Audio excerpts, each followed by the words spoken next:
And welcome back yet again to episode 15 of the Backroad Banter podcast with both your hosts and the sole opinions and talkers of this podcast, me and Wyatt.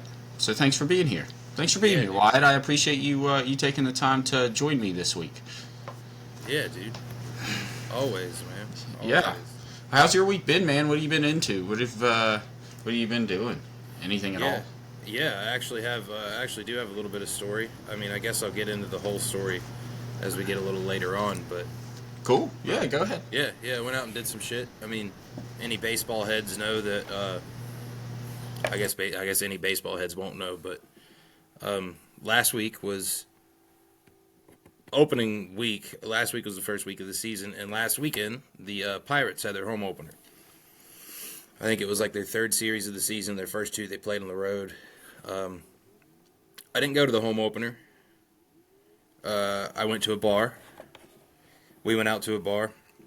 And that was me and Jocelyn and her dad. And then we went out to a bar and watched opening day, or the home opener. And then Saturday, me and Jocelyn decided to go to the actual game. We went to old PNC Park.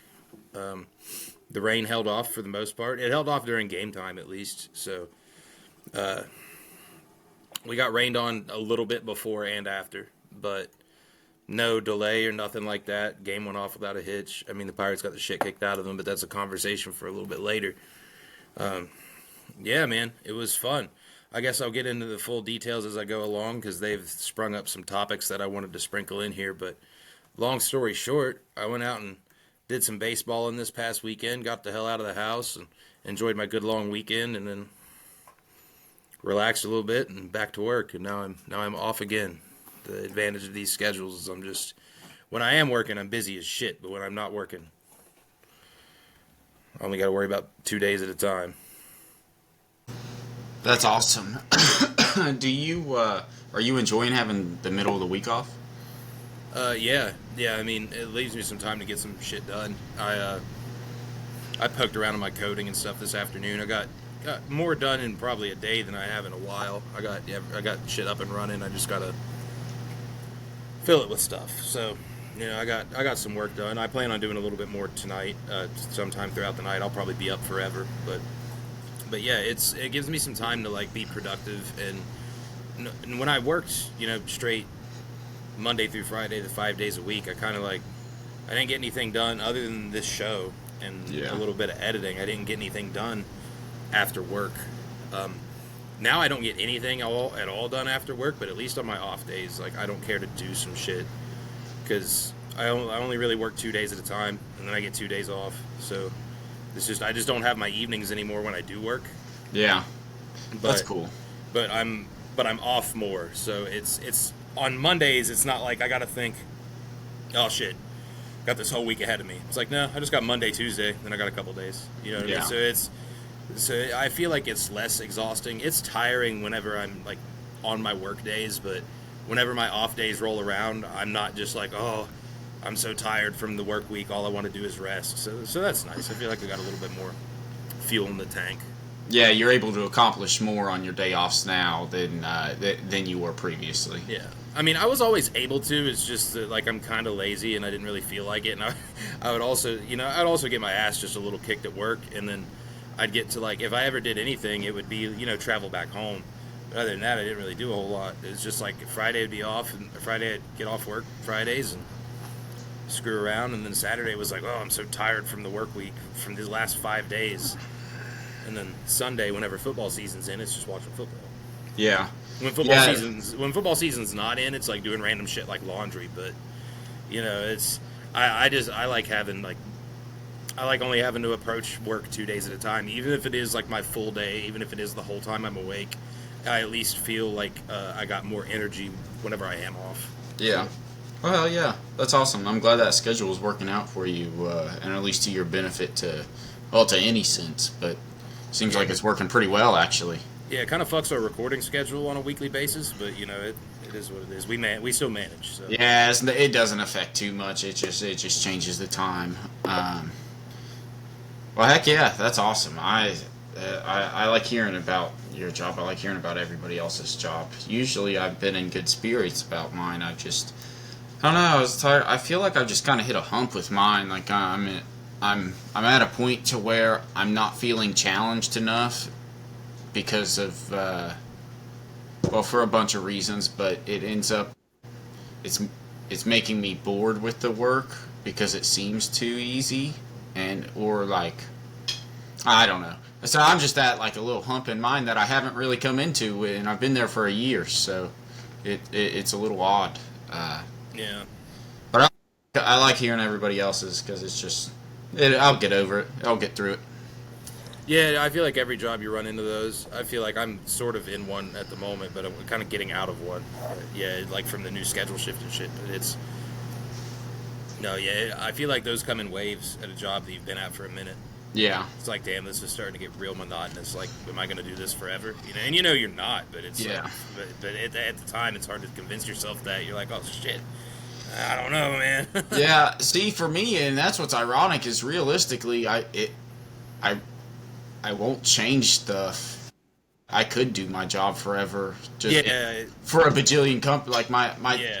the things won't change. I just need to I need to constantly find things that I need to improve in, so that I'm constantly learning. Like that's why I like the beginning of this job, because I came in and I had to learn the Adobe stuff and learn a bunch of just different graphical and editing softwares, and I was able to teach myself, and it really excited me. And now it's just everything's like You know it. Yeah. I know it. It's not. Yeah. There's no challenge to it at this point. Yeah, It's now- more or now less. it's just tedious. Yes. Extra bullshit. Yeah. So I'm trying to. I gotta reignite. I think I gotta start going to more student activities, because that really gets me like excited about at least the place that I work at. Yeah. And seeing the impact that it has and why I do it gets me excited about my job. Like I was saying there before, it's just cool.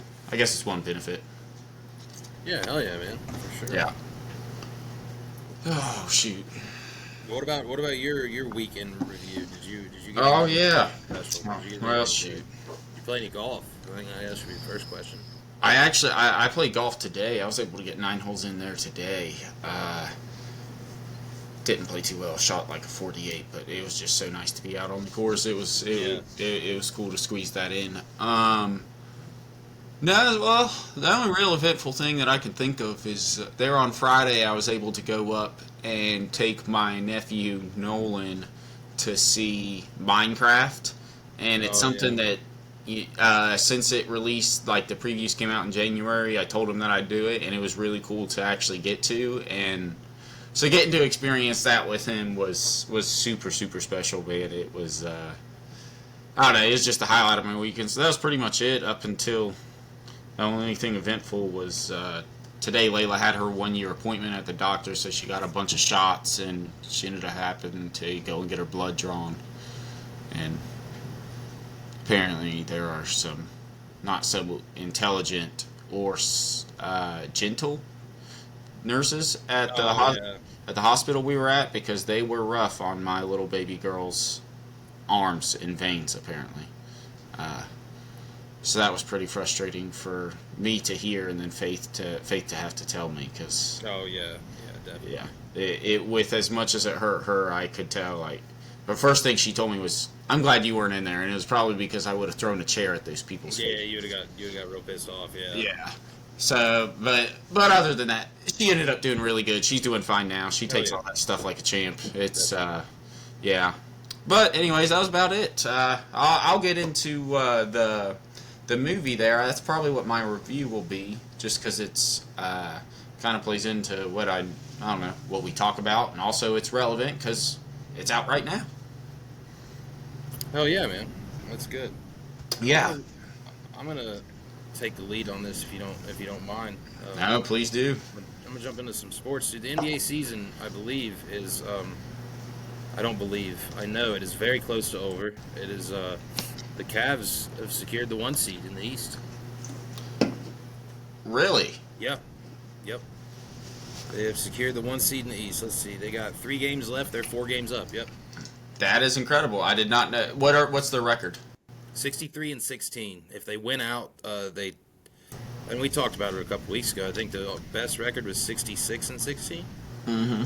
So yeah, they win out. They can tie that best Cavs record ever, which is pretty impressive, I think, for a team that has literally never done anything without LeBron James to finally do it. It's kind of cool. I'm happy. I like the Cavs. I'll break out my Cavs hat for the playoff run. I mean, that's incredible for sure for the Cavs, but that's incredible for any team to accomplish. Yeah. For any team to accomplish that win percentage right now, with as many times as players get rested and players have, with the changes that has happened to the NBA and for them to have this many games, that's really incredible. That's awesome. I love to see that. Yeah, with as much people as rest and shit now, it is crazy. The Thunder are at 65-14. The Cavs, if the Thunder fall apart the last few games, the Cavs could finish. Let's see. Overall, number one. Well, they could finish. If they won out and the Thunder lost out, the Cavs could finish with the best record. Yeah, but I don't see the Thunder doing that. I think they're just a bit too good. Yeah. Yeah.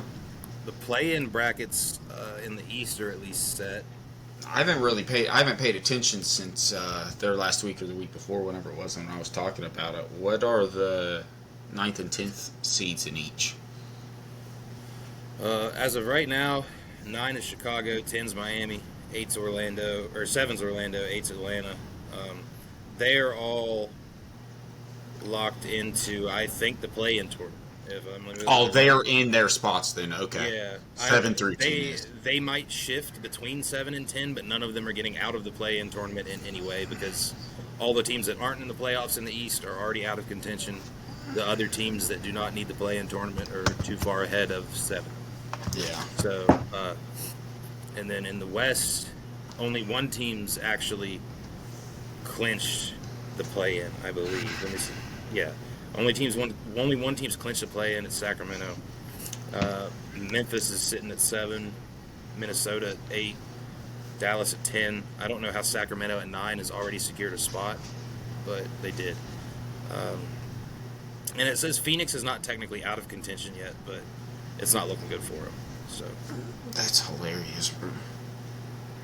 So yeah, man, I honestly, I hate to be biased just looking on records, but I think it's going to be a Cavs Thunder finals. I just don't know who's going to stop either of them. I mean, in the East, maybe the Celtics, possibly the Knicks if they get going. But yeah, but more than likely it'll be the Celtics because probably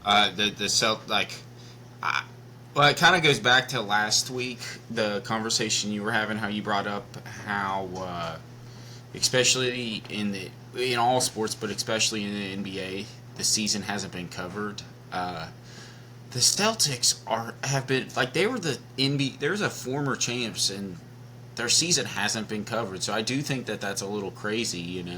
I would have figured that. I don't know. I at least figured that Eastern Conference would be covering them a whole lot because it always has been that way. We got the Warriors shoved down our throat for what seemed like 6 years straight. Yeah, they. Then the Lakers bounce back, and then they're doing that with the Lakers now. That's what they're doing right now. Because I mean, I don't get many ESPN notifications. I get ESPN notifications for, I guess, the shit that it thinks that I find important. I have the Cavs listed as one of my favorite teams on the ESPN app. Mm-hmm. I didn't get a notification that they clinched the 1 seed. I saw that on Instagram. I got a notification about an hour or two ago about Luka's first game back in Dallas. Like, I almost don't care. I care a little bit, but not to that extent. That like, how are you not talking about the top teams in the East? You're just talking about storylines. It's kind of annoying. I mean, I get it. I guess they want people to watch, but come on. Yeah, if that's the only draw that you have for people to watch that game, then it doesn't need watch, which it really doesn't, because both the Mavs and the Lakers are very mediocre. The Mavs are flat out bad. Are the Mavs bad? Yeah, well, the Lakers are mediocre. I hate how much light they're getting because they are not good. Like, I don't care if you have 40-year-old LeBron. They're not a good team in the West. The West is kind of too good. It is too good. It's way too good. It's the Lakers have 48 wins. There are then 4 teams with 47 wins. So 48 wins. So they might reach 50. Probably not, though. I think they've lost their last few from what I've seen. Yeah, let's see. I'm pretty sure they've dropped their last few. They've lost their last one. I don't know what they looked like before that. Oh, okay. And they're 5-5 in their last 10, so it's not looking good. I mean, the Clippers are better in their last 10. The Clippers are a game back, and they're 8-2 in the last 10. Now, I guess if you know you're in the middle of the pack though, and you're making a playoff time, they probably aren't killing the workhorse of LeBron right now with minutes or playing style, so that they can keep him for that postseason stride. Yeah, you're probably right. Yeah, they're probably sitting him a little bit, but I think worst case scenario, I believe they could potentially fall into the play-in tournament if they're not careful though. Are they at 4 or 5? They're at 3, but they're only a game back of 7. Oh, That's how tight the West is. They're at number 3, but they're only a game back of 4, 5, 6, and 7, and they're 2 games back of 8. shit. Yeah, so like that conference is nuts, dude. They're just all scrapping it out. Yeah, you know what? That makes sense though. If you just said there are 4 teams that are at 47 wins. Yeah.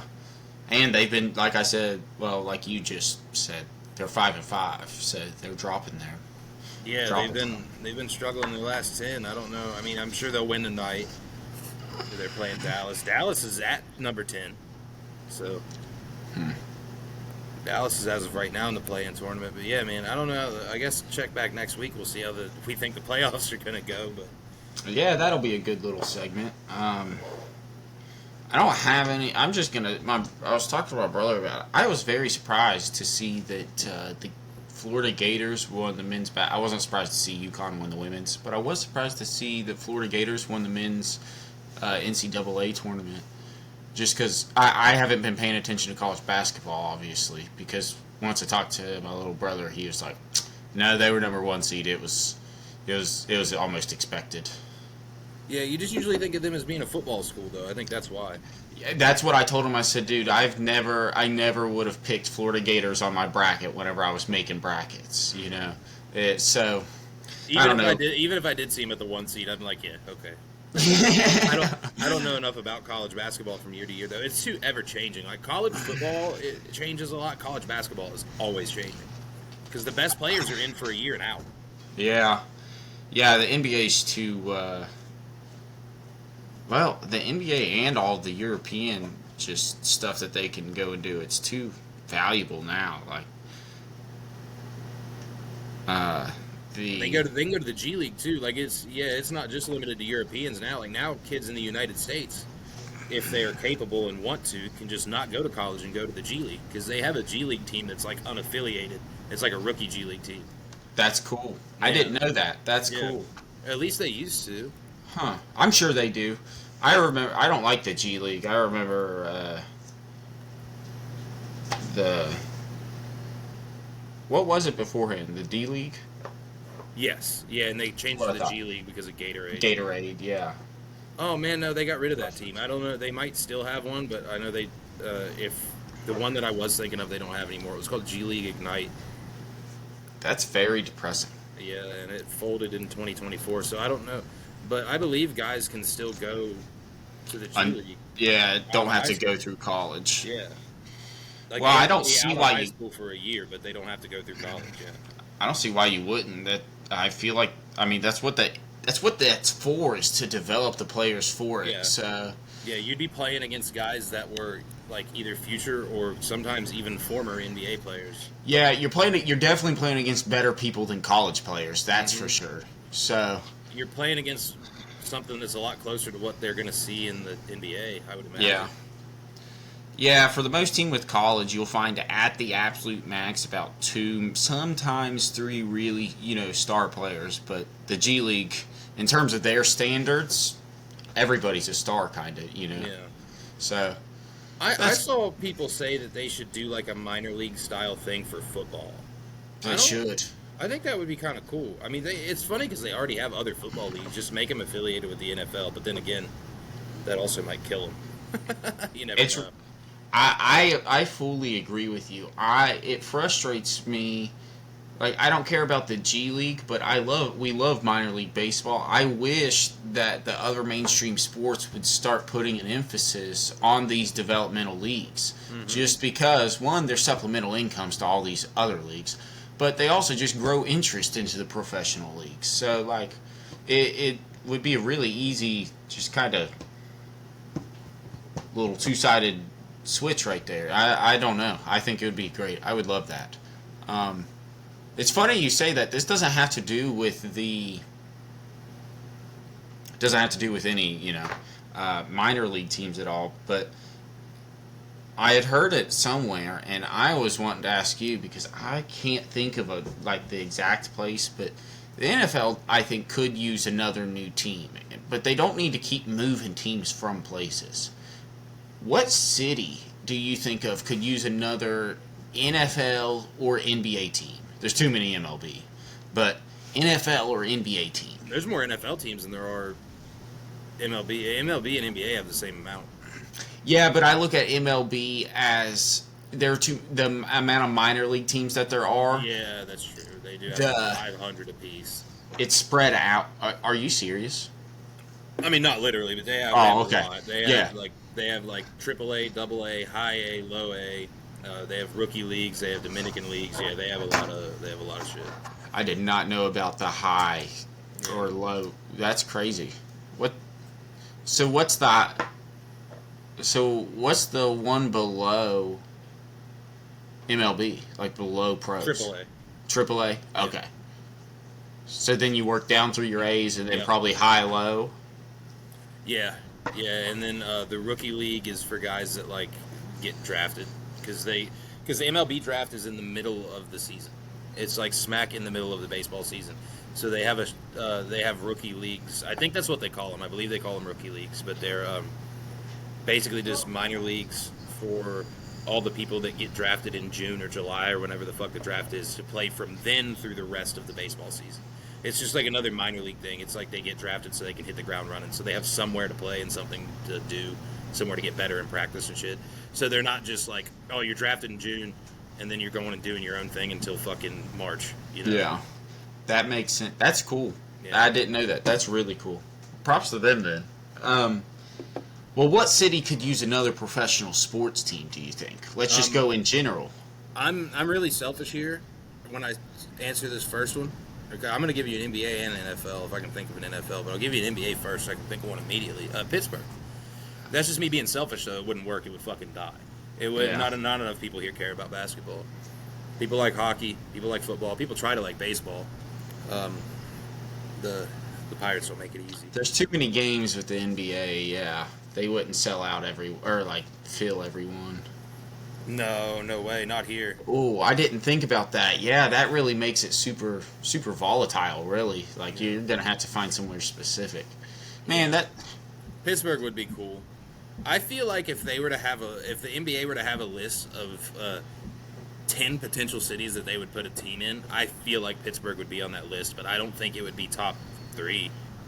Yeah. I'm not even sure if it would be top 5. I think Vegas would be 1, another Canada team would be 2. A Canadian team wouldn't be bad. I think they do need another one. I think it kind of sucks for Canadians because basketball was originated in Canada. It was invented in Canada, or invented by a Canadian at least. And I think it's crazy that the whole country has one team to pull for. Yeah. Like, what if that's really odd. Yeah, what if you just don't like Toronto? You know what I mean? Which most people don't in Canada. So fuck no. I never really thought of it. Yeah, I would like to see Canada get one in realism, but if I'm going to be just selfish and I need to see it, I need Kentucky to get one. Yeah.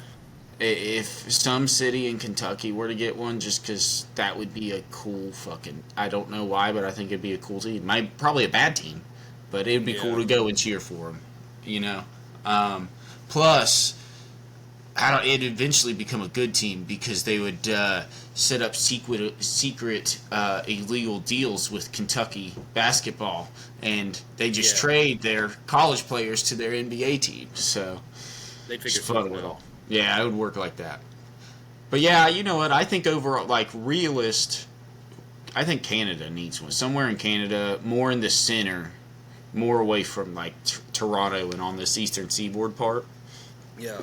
I don't know the states within Canada, the territories exactly. Um, but somewhere, maybe above Colorado or Minnesota, somewhere Yeah. in there. Now for football, I think that's a tougher question. Um, they got a bunch of places that make sense already. You know what I mean? They covered all those places that make sense here in the past few years, moving 2 teams to LA and a team to Vegas, and so and I already got a team here, so I guess I couldn't be selfish and put another one here.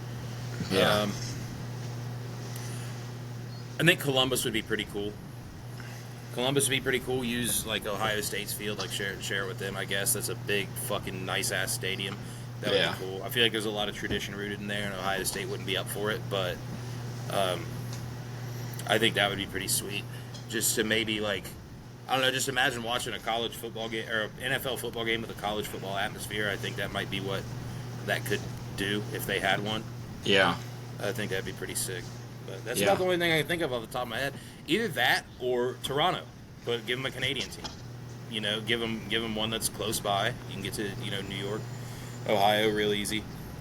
That would suck weather-wise. Oh my gosh, that would be terrible. They'd have to have a dome. They would, and if they didn't, it would make some of the sickest football of all time. Oh my gosh, they go back to old school. Yeah, that's men playing. See, if it was NFL, I'd be selfish. I would like to see Huntington, West Virginia, get a professional football team because I think it'd help clean up the city. But West Virginia has a really strong football atmosphere, at least in terms of high school, and we definitely have strong just look at WVU fans. They are very, very, very committed. So it would be so easy to transfer that over. Actually, I know that from NFL fans too. All of my family likes different people, including my cousins, different teams, and they're all diehard freaking fans. So if someone was more local, even than the Steelers, because the Steelers have a history of destroying other teams. So usually, a lot of people don't like the Steelers unless you like the Steelers. Right. So I think Huntington would be a really cool spot for one. Plus, that'd be pretty sick.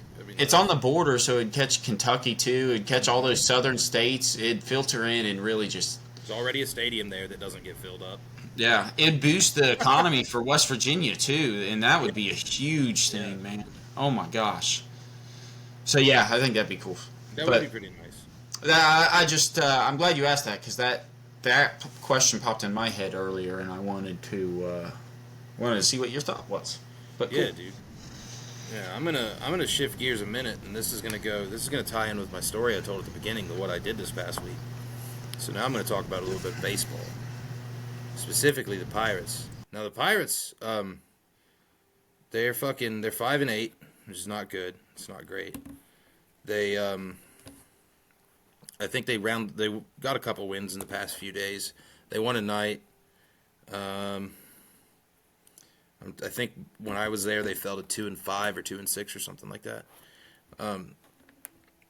But man, when I went to the Pirates game, I watched them play the New York Yankees. I've never seen the Yankees play in person.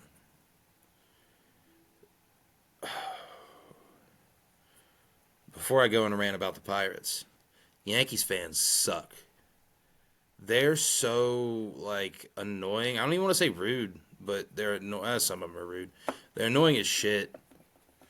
That's really all there is to it. There were so many Yankee fans at that game, and I don't know if it was people that made the trip or people that are just bandwagoners. Because I feel like it could be either or. But yeah, Yankees fans suck. We were surrounded by a big crowd of them.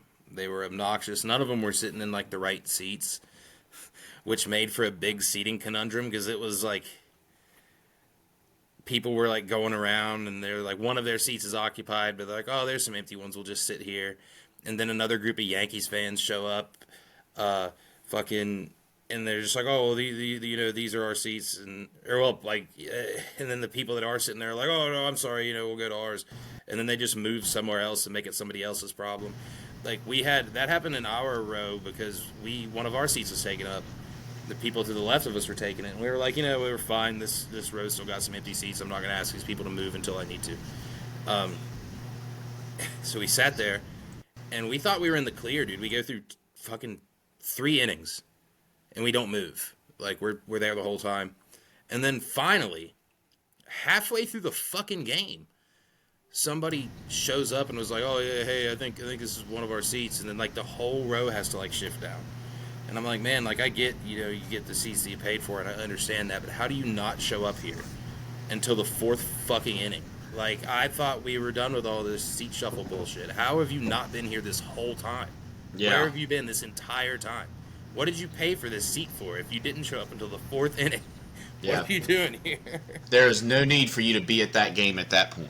Yeah, like that's one. You're not a real fan, so that's the biggest point. Stop wasting show up at the 4th inning. And man, like I understand that people aren't always going to sit in their exact seat, especially when you're in a half-empty stadium. Like a bunch of rain was forecasted. Not a lot of people wanted to go. Like the weather was fine. It stayed fine, but there wasn't any guarantee that it was going to be. So it wasn't like it was full. Yeah. So I understand. Take some liberties and wander around the stadium. You're there to watch baseball and have an experience. But like we sat there the whole time, didn't move. And somebody showed up at the 4th inning. I'm like, bro, fuck you. The thing that annoyed me, right? So I'm in. This is the most aggravating part of the thing. I'm in this seat. It has to shift the whole row down. There's 2 seats in between me and this guy. Fucking. So the dudes that show up in the 4th inning go all the way down to the other end. The whole row has to shift down. And this guy with 2 seats in between me and him is like, hey man, I'm gonna need you to scoot down. This is one of my seats. I had seat 17. And I was like, all right, no problem. We'll get these other people to get in theirs, and that that's and Jocelyn told the lady like, hey, I think this is one of our seats. Like all these people are shuffling down. We weren't gonna say anything, but like now we got to give them theirs. And the thing that really annoyed me, after we did all this and shuffled down, those 2 empty seats. So it was 1 empty seat, and then I had to move down, and then it became 2 empty seats again. Those did not get filled the entire game. So this guy was like, yo, I think you're in my seat, man. I need you to scoot down. They all scooted down 1 seat. We had the same amount of space in between the 2 of us. Nobody ever came to that seat. And I was like, bro, like that's annoying. Like that's just being rude, yeah. That annoyed the shit out of me. I'm like, yeah. Come on, I think you lied to me. You either lied to me or you bought seats for no reason. You did one of these 2 things, and I don't know which. He's lucky he was at a Pirates game, because if he was at a Steelers game and did that, he might have gotten punched. Like, that's a good possibility. And that's what's really shocking me right now. Well, it doesn't shock me to hear that about the Yankees, because I expect that. But in my mind, I always thought that the worst fan base, because I'm always heard, is Boston fan base. That's probably true. Well, whenever I experience the New England Patriots fan base, I have to say they are one of my favorites. Really? Because they took shit just as much as they gave it, but at least the people that sat up really high, which in my opinion, if you're sitting up in the nosebleeds and you're a New England fan in Pittsburgh, you're probably a real fan. You paid just to cut, Yeah. So they were all really cool. Like, they were serious about Tom Brady and everybody, but it wasn't how I thought it was because we were pretty much surrounded by him whenever I had went, and I had nothing but good interactions with him. Like, they made the game more fun because they knew how to handle it. Yeah. But they were also winning, so the Yankees fans, like, they weren't rude or anything. It was just like a whole bunch of like, what the fuck are you people doing? Like, what are we doing here? Why are you guys dumb? Like, stop being dumb. That's probably how it feels like to be in New York. That is probably exactly how it feels like to be in New York. Do you know how much I'd fucking swear if I was in New York City for 2 days? Yeah, and that's no dig to anybody in New York, but just statistically speaking, you are so populated that a high percentage of you have to be walking around without a real train of thought going on in your mind. Yeah, there's got to be a large number of people in that place that are fucking dumb. Like, yeah, just statistically speaking, that's probably true.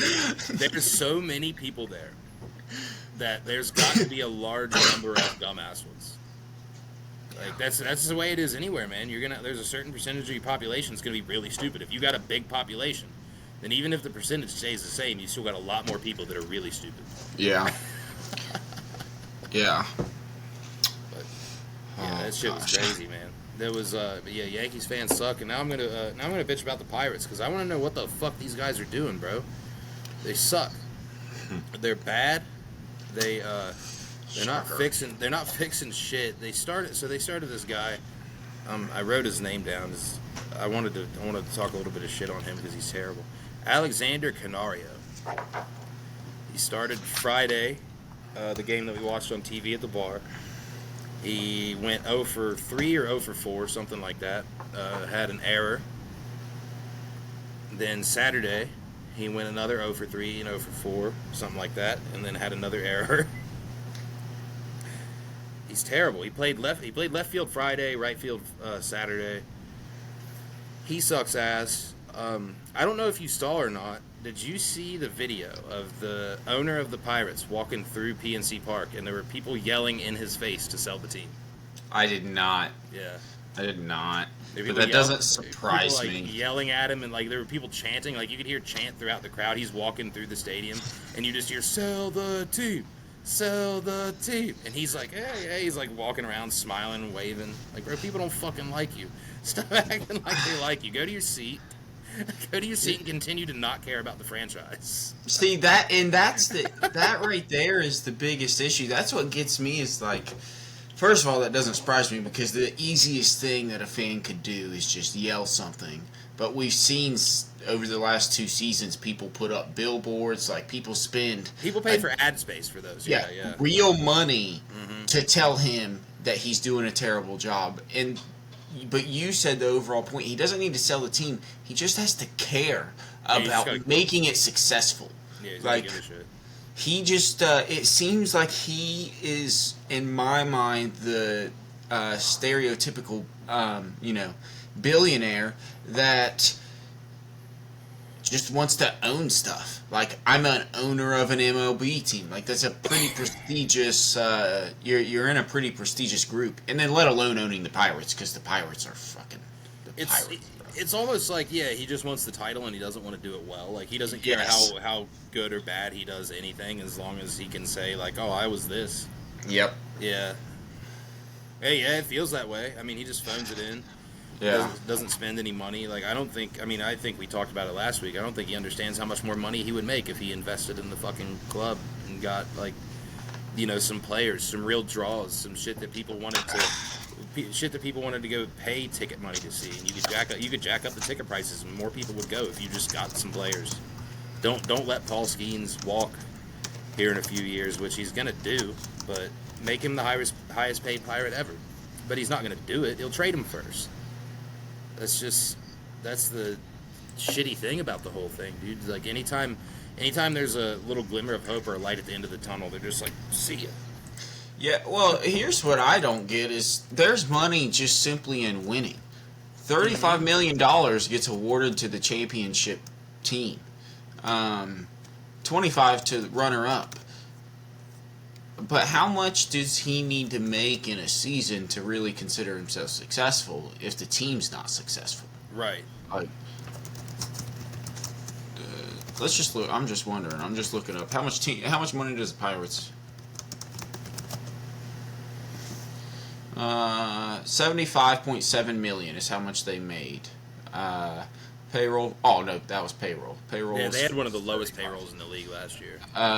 Generated $309 million in revenue in 2023 with net operating income of 68. So we're taking away 75. So okay, they're making a good bit of money. But here's the thing: a championship on top of $35 million, but a championship does so much more because you're bringing money in for the next couple seasons and hope that you're going to repeat, So and even if you don't win at all, you're still selling more tickets, you're selling more jerseys, you're getting more people there, you're getting more people talking about the team. You get a good enough player, you're getting people to fucking travel here to watch this team. Not to watch whoever they're playing, to watch this team. You just got to get a draw. You got to get a player. We used to have them, and then they all left. You just got to That's the coolest thing that's one of the coolest thing I think about sports now is that because we're in such an age of what's the right word I'm trying to think of? So we're in a time of personal excess to where people are doing exactly what you're saying and flying and going way out of their way just to visit and see teams that they like. I'm thinking a lot. Like you usually see it with the NBA, but they do it with the MLB. The MLB just has so many games that they don't make a big deal about it. You know. Mm-hmm. Yeah, because somebody new does it every day. Yeah. Yeah. So it is something that's really cool about this time in sports is how wide the fan base is, but the loyalty kind of has never been more just because the cost of being a fan has never been higher. It's really debilitating at certain times, but man, whenever you get out there and I mean, like you did last week, and once you experience when you're like, oh, okay, this is worth it. This is a different feeling. This is a different experience. Yeah, and it's funny because our tickets were super cheap too. But I remember I think I told Jocelyn in the middle of the game. I think I said like if this guy would to get some actual fucking players and make an actual baseball team, I would have paid a lot more money than I did for these. Like, I mean, we used to pay a pretty penny when we were in high school. Yeah. Like they weren't cheap, and I'm meaning like they were never expensive. But I've paid $70 for a ticket before for the Pirates, and whenever I've also bought Pirates tickets for under $10 before, it says something. In recent years, I've done that. What are they now? What did you pay? 25, 20? 18, I think they were 18 apiece. Where were you? We were like the upper part of the down the first baseline. Oh, nice. Yeah, it was pretty good seats. I mean, I personally don't think there's a bad seat in that place.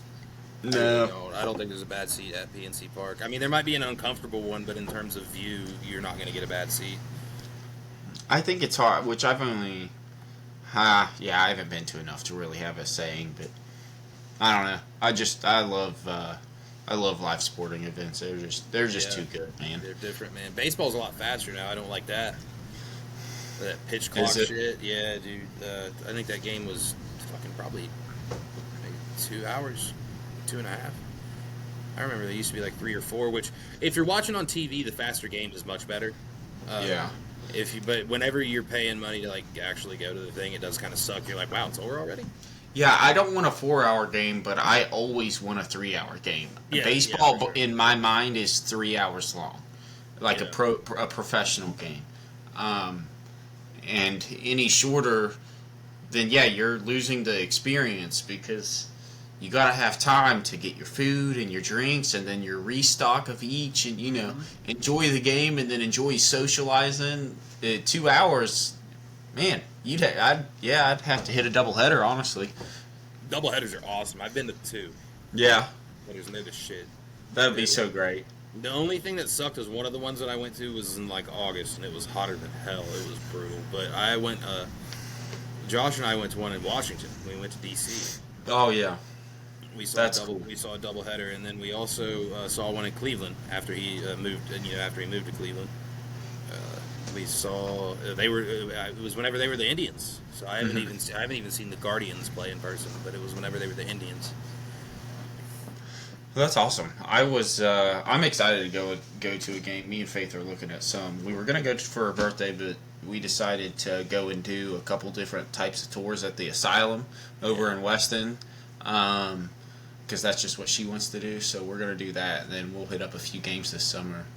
I was talking to Andy there at Layla's party, and then I was texting him. We're gonna try to plan to go to some Dirty Bird games just to enjoy some baseball and some Dippin' Dots and some beer and whatever else we choose to do. But that's what we need to do one weekend when you bring Jocelyn down, is just drive 2 hours down to Charleston and enjoy a good game, man. I'll have to come down on one of my long weekends. That would definitely be something I'd be up for. Yeah, that'd be great, dude. We'll have to plan that. I'm booked. Oh, that'd be great. Booked up for my next long weekend, but I'll put that on the table for the one after that. Yeah, do that. We'll get a really good weekend of golf. We'll get a good day of golf in. Just all around have a really productive but fun-filled weekend. Yeah, A lot to for sure, talk man. about there on whatever episode that would be on the next podcast. That is, Yeah, it'll be a few from now, probably 20-ish, 19, 20-ish, but yeah, that would be a good little story time. Yeah.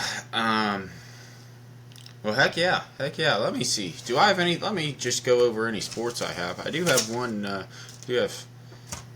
What do I have in sports? Oh, I want to say I saw this on social media, and I want to give a shout out. I don't know what ref it is. I have it saved, but I'm not going to it. But there was a ref in the Liberty versus Oregon game last week. Liberty was down 48 to like 72, 76 or something, and there was a player, I'm guessing was a freshman or something, but there was like 58 seconds left in the game, or 58 seconds. I think there was 56 seconds left in the game, but he was just trying to get time in. The coach wanted to put him in, and the ref saw that he was waiting to get subbed in, but the game was just going to continue until it ended. So the ref called a wet floor spot without there being a wet floor spot to let this kid sub in, and this kid got to experience a minute of March Madness, and and seeing that for, so that made me really excited, and I was like, that's a moment that's what needs highlighted. That I'm glad I opened up social media and got to see that at that time. And then the only other thing, Coastal Carolina football announced that they are announced that all concessions at their stadium will be free during games this season. Fans can get hot dogs, nachos, popcorn, and fountain drinks all for free with zero limit with the amount of orders. And I watched the promo video, and it was really rough because it's the coach that did it. Yeah. But with how he did it, though, he had a player that was out. He was like, "Oh, I can have all this," and he said, "Do you want 2 of everything? Come and get 2." And he just really expressed that, come to our games and you guys get whatever you want. All fans get free food. Dude, let's go to one of their games this fall. Dude, let's make a road trip to whichever Carolina that's actually in. I think it's North Carolina. I hope so. That'd be a lot closer. That would be sick. I might be wrong. I would just go eat. Yeah, isn't that awesome? Well, I like Coastal Carolina anyways. They've always been on my radar because, ironically enough, that's the school that Colby always wanted to go to when we were little and growing up. They've got that teal field too. Have you ever seen that? Yes, yeah. It's the coolest field there is. Yeah, it is the coolest shit ever. I remember, I would always play as them on College Football 25 just because of the field. Oh, dude, I bet on. Yeah, I've only seen their field on Instagram because of Instagram. So that's crazy. I always just fucking played as them on the game. It would be so cool to see in real life. They're in South Carolina. Damn. Yep, Conway, South Carolina. Still have to make a haul at some point and go get free concessions. Oh my gosh, dude! Let's just see. We'll go to the store. We'll go to South Carolina. Who do you want to play? They don't play anybody They play Marshall. Bro. I bet. Oh yeah, they do play Marshall. They're in the same conference. Yeah. But they play here. Oh wait, this is last year. This is last year's schedule. Then if they play Marshall again this year, it'll probably be there. So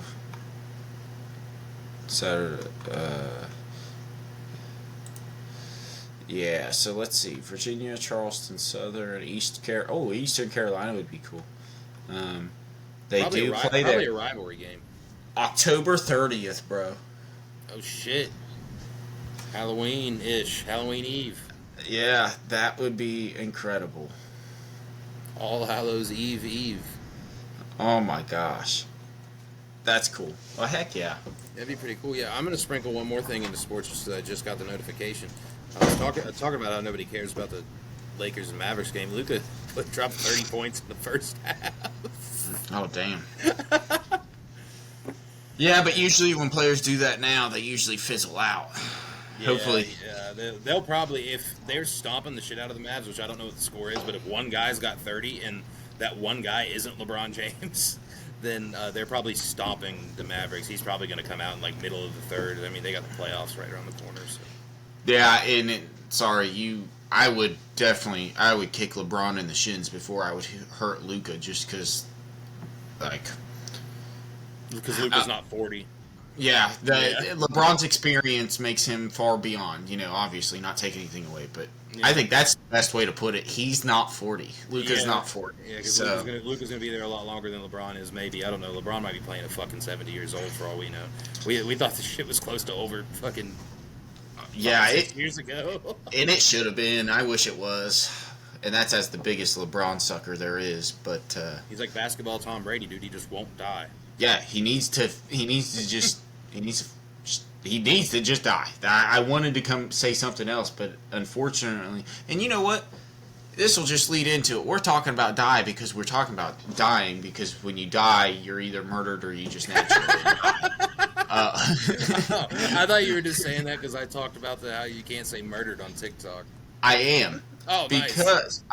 Because what upset me in the Minecraft movie, they said unalive. They said we have to unalive them multiple times. God. And what the fuck? Like, everybody obviously knows you're talking about fucking killing. So if you're in a movie and you're saying this, you know what? So it's just gonna lead me in. So this week we'll just do my review early on, because why not? The Minecraft movie, dude. I went in there all hopeful because I wanted to be a kid that just enjoyed it. Right. Yeah. If I was not a kid, I would not have. You didn't enjoy it. Or no. You couldn't just be a normal movie lover and then somebody that's also I'm not knowledgeable on Minecraft, but I know about Minecraft. Right. Yeah. So I had my high hopes. If it was not for Jack Black and Jason Momoa, that movie would be ranked probably with Snow White as one of the worst movies ever made. That's funny, man. Those guys made that movie funny. The main character, the boy, no offense to him, some of the worst acting I have ever seen in what is a feature film, and I mean a feature film in terms of making it an event. He is an actor that you would see on Tubi. It was god awful, bro. Yeah, if I were to show my mom that movie, you'd probably know who he is. She'd probably know who he is. My mom watches a bunch of Tubi. I don't. Yeah, it seems like he'd be from there. It really upset me. But Jack Black was hilarious, and they were great. I do have to say, there was a point that me and my nephew Nolan afterwards were talking about it, and we were like, what was that pig? Because there's a pig that walks across the screen with a crown on. Oh, yeah. And Jack Black's like, yeah, he's a legend. And Nolan was talking to me about it, and he's like, we agreed he couldn't be a legend. And Nolan's like, yeah, he couldn't be. He didn't say why. And if he didn't say why he's a legend, he didn't know. And if he didn't know, then he's not. And I said, Nolan, you're right, buddy. God damn, yeah, he's got a point. But then I talked to my brother Caleb about it, because he actually went with two of his friends. They bought Minecraft pajamas and wore them and went and saw it. And he told me, because he is somebody that actually grew up with the Uprising. So the pig that had a crown is actually a former player.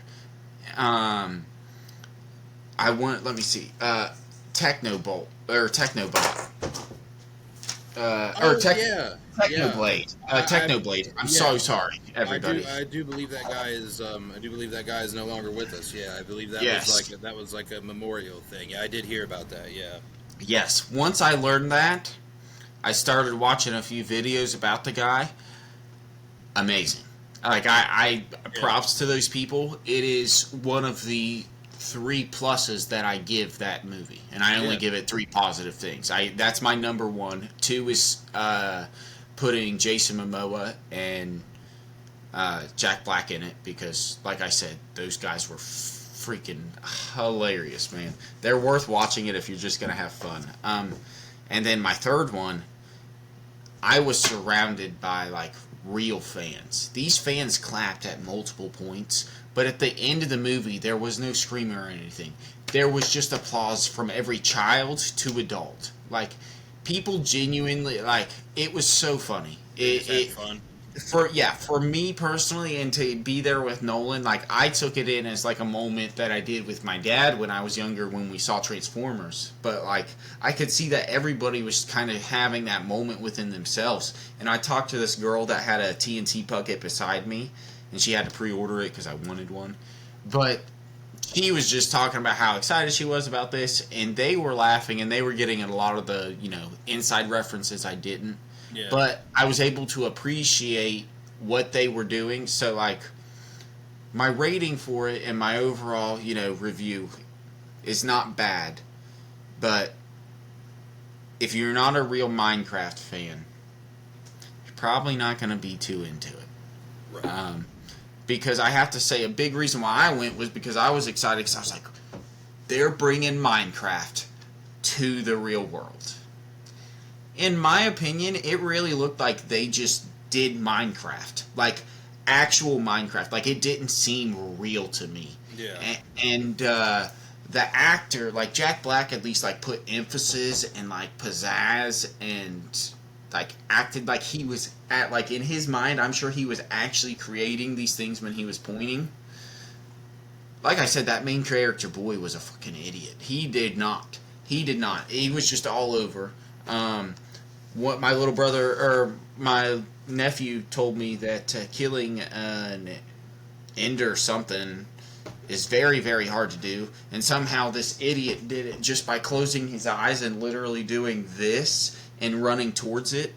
Terrible, like, editing to put it there, because that kid didn't know how to just make it seem real. Like, he couldn't visualize something was actually there. But he killed him too. I don't know. There's just some things that, like, I come to learn afterwards. I don't know. Yeah. If you're not a Minecraft fan, I don't super recommend it unless you're just bored and you want to watch Jack Black. Because I do believe that's one that I talked with I talked with everybody, and we all agreed that there are at least 2 songs in there that we are pretty sure Jack Black ad-libbed while filming, and they had to keep them in because they were better than the songs that they writ that the people had wrote. Because they are 100% just the style, speed, tone, almost verbatim, with just classic Jack Black just grabbing a frying pan and making a song out of cooking eggs. Like, this dude just singing out of randomness, There's also a chance that that's the reason they brought him in for that movie, and they never wrote anything at all. Oh, that's true. You know what I mean? Like, I feel like that's what I would do if I needed a song with, like, a musical number. I'd be like, well, let's see what Jack Black's doing. If I was doing a movie with a musical, I'd be like, well, I guess let's fucking see what Jack Black's doing, man. Just if you get a chance on social media, just watch his. A good, very short example would be the lava chicken or chicken lava, or whatever his character's name is. I don't remember what his name is, but it's his, like, chicken lava song. It's really funny. It's about only 30 seconds, but it's so just out of the blue that I'm like, they definitely probably did not mean that to happen, and he just did it anyway. I don't know. It was just cool. It was very old Jack Black-esque. It's cool. Nice. Yeah. Yeah. Hell yeah. You heard it from Justin. Don't watch it if you don't like Minecraft or if you don't have kids. Yeah. So, I would like to. You know what? I will save mine for later, because this is a really good transition point here, I think. We were just talking about a movie. Now, normally you got the questions written down, and I ask you what you got here. I wrote down some myself this time. Oh, yeah. I want to throw them out here. I think they're good. This one was actually the last one I wrote down, but since it has to do with what we were just talking about, I'll ask it first. I said, if you could play in one TV series or movie, which one would it be? One, like, already existing. Like not a created one, but an already existing one. Maybe they're doing a new season, and you have an idea. of like somehow, some way that you could fit into this and that you would like to do, what do you think it would be? See, that's really hard because I guess you could go I could go a bunch of ways, but Yeah, for sure. if I'm just gonna go in the sense of who I am as a person in terms of just comedy. I would like to be within Blue Mountain State. Really? Really? Yes. Okay, that's not what I thought you were going to say. I'm glad you didn't take my answer. Yeah. Because I do have a different answer. But yeah, that's good. What do you think you would do if you knew that you'd do anything? Would you want to, if you could plug yourself into this anywhere, would you want to be a background character? Would you want to be somebody that shows up like just a little bit every now and then, or would you want to just like actually be a main part of the thing? I'd want to be like Harmon. I'd want to be like somebody that ended up being a main character, but he's just a background character. Okay. And so the reason why I chose that movie or that show is because even though it's not at all what college is actually like, it gives teenage guys a perception of what college is like, and it kind of builds, at least in a little sense, a little bit of hope and kind of curiosity. Definitely excitement. And then forever you have these at the time teenage boys knowing and kind of recognizing you, or whenever they see you, they think of good, funny, impactful times in their lives, and it could carry on forever. And like, I mean, for me now, it's been probably 10, 12 years. I don't know how long it's been since that show was out, but I'm so excited that they're bringing it back. So something like that, or a show like that, but just off the top of my head, that one would. Plus, it just fits who I am. It fit like it just fits who I am to a T, or who I used to be, I guess. Not right now. Now I'm a dad. Now I'm a husband. Right. I'm responsible. Yeah. You always gotta have that too. You always gotta have the responsible. Yes, I have responsibility. That's fucking sick. If anything ever happens to my camera, by the way, I just in place. If anything ever happens to my camera, I want in place of my recording, I just want that picture. If anything ever happens to my video, just replace it with that picture, and we'll ride it out until we fix it. Oh shit, that's awesome. I don't think people know what picture we're talking about, but they will before too long, I believe. So. Go back to that last episode. I might have thrown it in there. I meant to if I didn't. I think you did. You definitely did. That's right. Okay. Because that's whenever you sent it to me. Yeah. Oh, that's so funny. That's funny as shit, man. Yeah. Well, I think my answer, would have to be something kind of similar but different. I would definitely be on Trailer Park Boys. Yeah. Yeah. I would. I think what I'd want to do is be the new Trailer Park supervisor. Could you pull? But the thing is, he's a dick. Could you pull off being a dick to them? No, I think I could be a different Trailer Park supervisor. I think I could really. I think what my thing would be is that I would just be like a nice, like normal person, and everybody else would think so. And then Ricky would be like, I know that guy's fucking with me. I know he is. I'll fucking show him. And he just fucks with me the entire time because he thinks I'm trying to do something to him. But in all reality, I'm just like trying to run a trailer park. You just completely switch the dynamic of it. Yeah. Yeah, exactly. Like he starts being the crazy motherfucker because he's like, no. We dealt with Leahy all these years, and we dealt with fucking Randy. Like, I know this guy's planning something. He's gonna fuck with us. I know he is. And then it's just like a camera shot of me doing something fucking completely harmless, like mowing the lawn. Yeah. I don't do anything bad at all. Yeah, like, you stop. You want a beer? You just start being an actual friend to them. Yeah, and then some plot twist at the end, they find out I'm some like drug kingpin, and I'm just trying to like lay low and find a way to launder my money. Oh, dude, that would actually be really good because then you could make the whole next season would just be them trying to steal your drugs. Yeah, that's true. Yeah, that'd be Julian's plan. He'd be like, oh yeah, this guy's got fucking all these drugs. Let's steal them and sell them. Yep. And Ricky ends up smoking them, and Bubbles is just playing with his cats, and he's just worried about going back to prison. Yeah. That's how every season ends, honestly. Bubbles is trying to talk them out of doing it because I also have cats. They're like, no, boys, you can't do that. Yeah.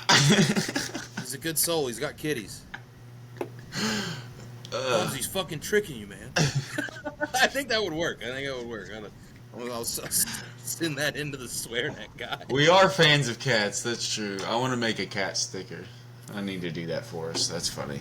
Yeah, man. I'll go on to my next one. I think. Let's see. I guess this sort of could possibly relate. What's I don't want to say completely unrealistic. What semi-unrealistic job would you like to have right now? If you could pick one job, regardless of your background, regardless of what you know, regardless of how difficult or easy it is to accomplish, if you could just have it right now, what would it be? That's a very good question. Yeah. Let me see. Any job, and it's just a have. I don't have to do good at it. No, you don't have to do good at it. You just have it, like, just something that you like, if you do like it, or, you know, just for whatever reason you want. Whether you want it just for the money, or whether you want it because you like it, or just, if you could pick one job that, like, is, you know, definitely, It's a job, though. definitely out of the realm of possibility right this second. Like, if you could pick one, like, not another job in your field, but like just a random, fucking, like, something that you definitely couldn't apply to today and get. You know. It can be anything. It can be like even, you know, it can be even like actor or anything like it can. Yeah. It's a broad range. Anything, like literally anything that you could Realistically, apply for today and not be considered for. Oh, okay. Well, I want to go with something that is completely unrealistic that I will never accomplish, but is definitely something that I think about, and is a job now. And I would like to be a YouTube golfer. Yeah.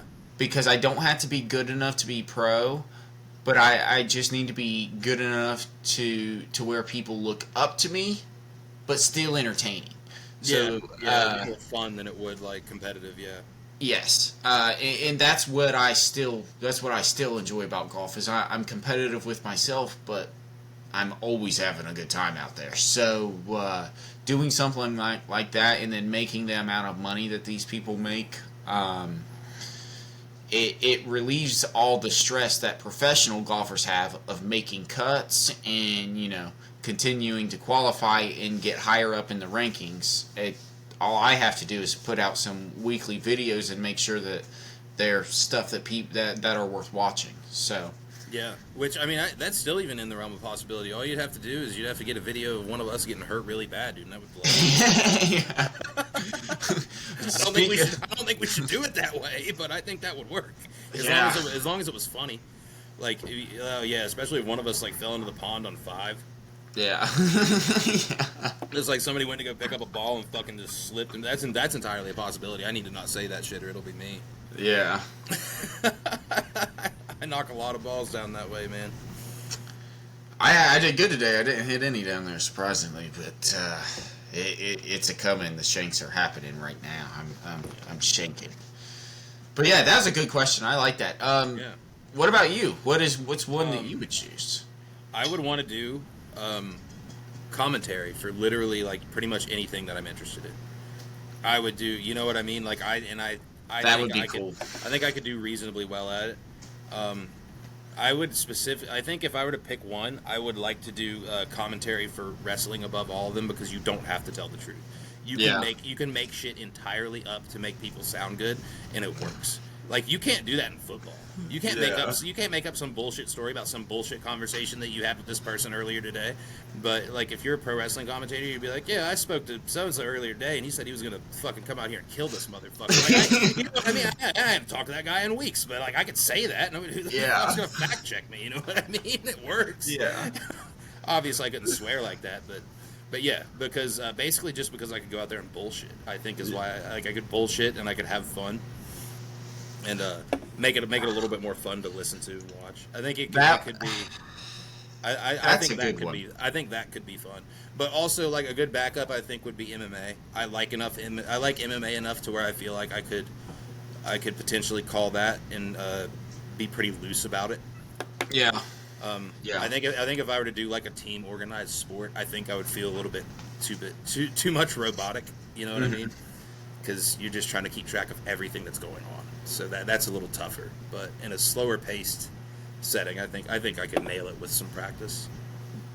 Yeah, that's a really cool. It would be very fun. So I like that idea. That would be a really fun one for me. If I could I could commentate on golf right now, but I could also commentate on a lot of sports probably. The hardest thing for me would be learning the people, because I understand I'll we understand most sports, but I don't know most people in most sports, especially now. Like, I'm so disconnected from them all because it's not where my emphasis are put at the moment. But but if I was able to learn the name or just had the cheat sheet like everybody did, I could definitely remember information. So that would be a really fun one. That's a really good one. I think that would be fun as shit. That would be fun. You would pretty much, like, I mean, I'm sure I don't want to downplay what they do. I'm sure it's a lot of work, but it would almost be like being a professional fan in a sense. Like, you know what I mean? You're getting paid to know more than everybody else knows and tell everybody about it. I'll tell you what, if I had to choose 3 to do right now, it would be football, but my top 2 is golf and NASCAR. I could commentate on golf and NASCAR so well. NASCAR would be so much fun to commentate on, man. Nobody fun. Oh my gosh. That's just a blast in general. I love NASCAR. Dude, yeah, that would be fun. I think one Sunday, I don't know when the NASCAR season even is. It's going on right now, I'm sure. It's about to get warm. It is. It's already started. Some Sunday, if you're ever free, we need to find a way to do like a live watch along and just get shit hammered. That would be awesome. That would be great. That would be fun as shit. I've got that would be so great. I think the NASCAR season's going on, and I know there's just so many series now that it's hard for me to keep track of, because I only care about I don't know what it's called now. Is it called the Cup Series? Is it called the Xfinity Series? Xfinity Series is the second one. Okay, the Cup Series is the big one. Okay, so I care about both Xfinity and the Cup Series, because that's where for me the primary drivers are within. I think Truck Series is really cool, but that's just pretty neat. Yeah, just because I like watching trucks go fast. So yeah, it is pretty crazy. They don't go quite as fast as the cars, but it's still nuts to watch. You're like, I think they still get up to like 170, don't they? 180. Yeah, something like that. They can still get up there. It also, I think, depends on what track you're on, but yeah, they get up there. That's crazy, dude. Oh my gosh. But yeah, we should definitely do that. That'd be fun as shit. Do you have any other questions there? These are good ones, dude. These are very good questions. Thank you. I got actually 2 more. We don't have to touch on both of them if we don't want to. I think we. No, let's go. We're good. But, yeah. Let's see. What are, at least, I guess I'm not going to give you a specific number, but just however many you can think of off the top of your head, the ones that stand out the most. What are some things that you're getting worse at as you get older? I know a lot of people, a lot of shit you get better at and you learn to manage better as you get older, but what's something you're getting worse at as you get older? So I'm getting, right off the top of my head, I'm getting worse at basketball, and that really frustrates me. Like, it bothers me to no end.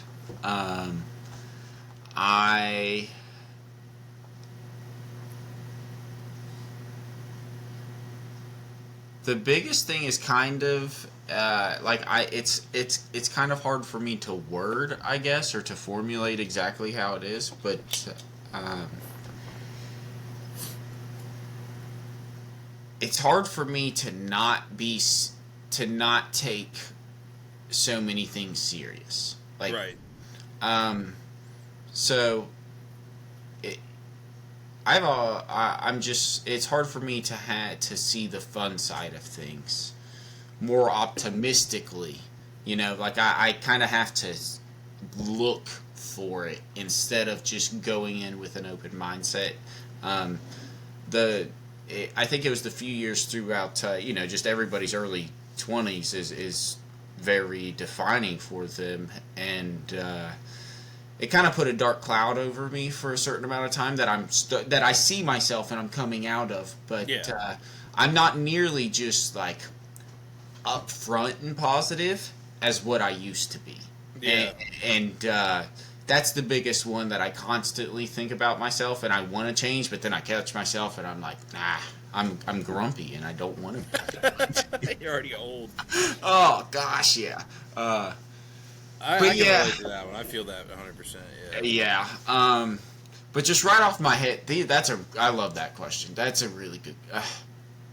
Yeah, maybe I'll keep thinking. What about you? Do you, since you thought of this, I'm sure you have at least something. But Yeah, the first one that came to my mind is answering my phone. That's actually, I think, I think what got the question in my head is it was a text message from you or somebody, I don't know who, but I probably saw like a fucking about 12 hours late, and I was like, oh shit. But I'm real bad about checking my phone, like especially if I'm home.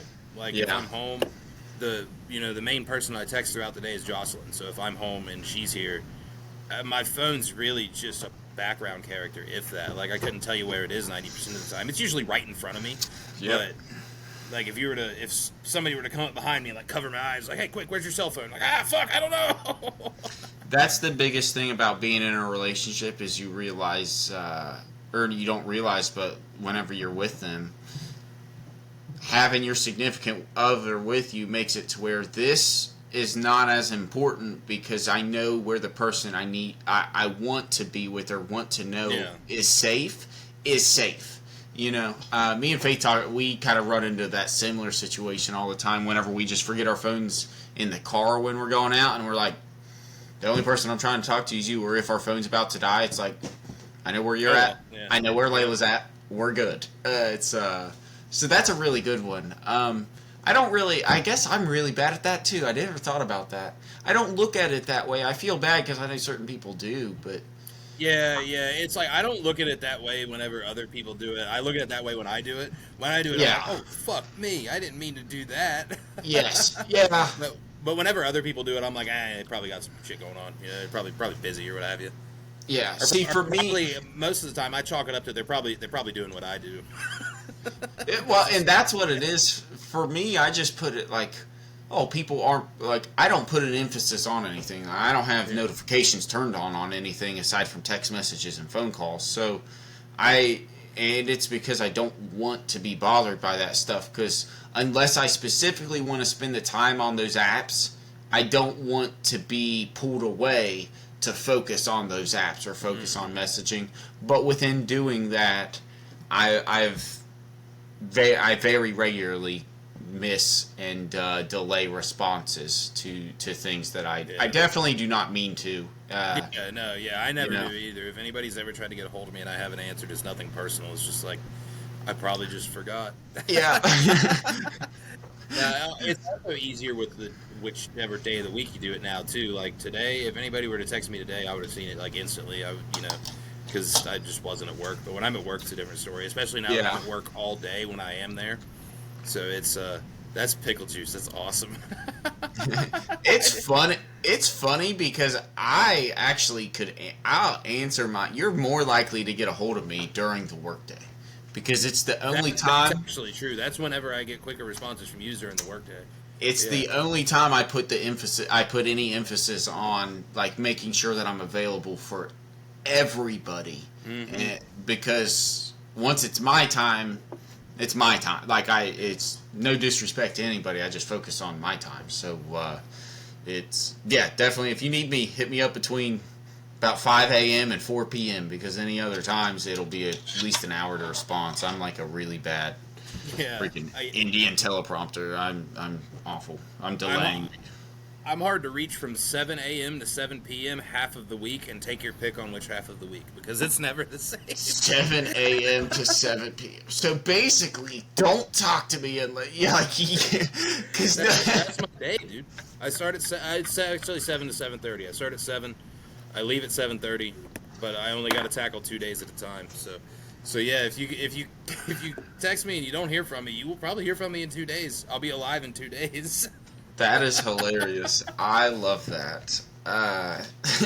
What the heck? Yeah, I will always be alive in 2 days. Maybe sometimes one, depending on when you get a hold of me. Oh my gosh. That's funny. Dude, that was a really good question. I really like that.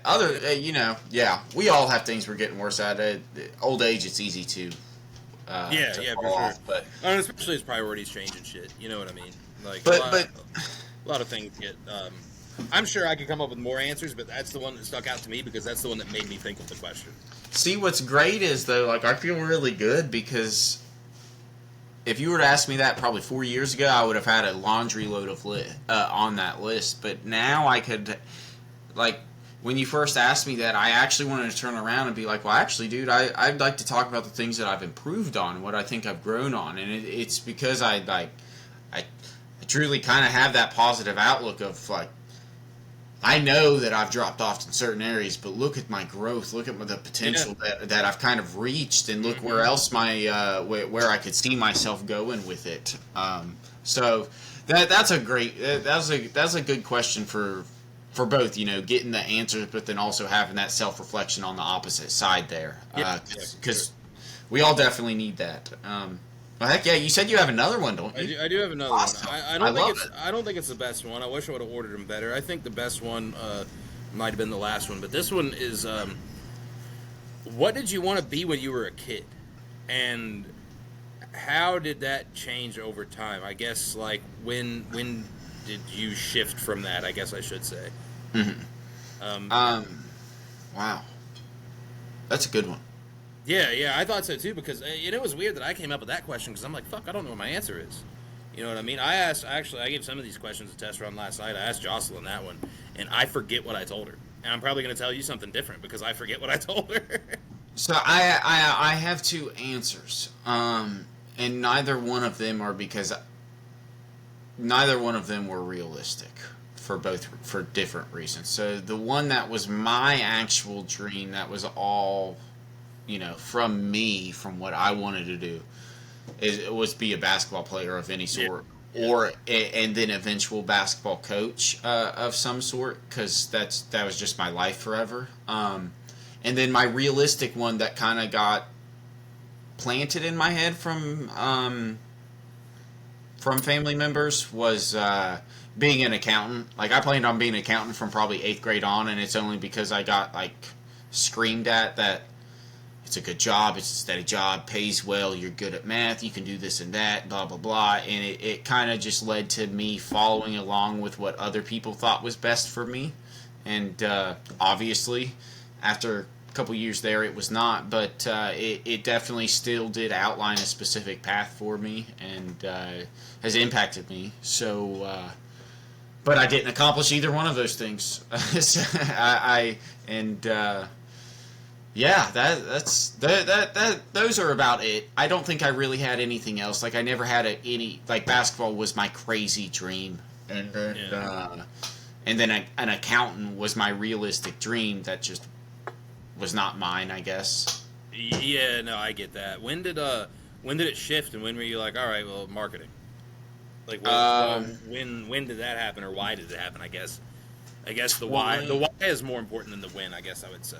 But yeah, so I was 2.5 years in accounting, and I realized after about a year and a half in, I was like, man, you can be good at math, but it's fucking pointless, because guess what? Accountants have calculators. Math sucks, dude. I was so good at math, but I hated it so bad. I can balance books, I can do all this stuff, but it was so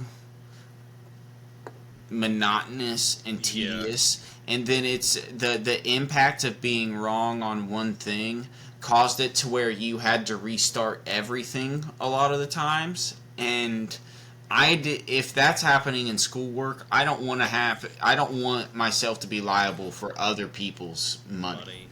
And so after just really having some self-reflection conversations, I transferred to teaching, because I was like, I love children.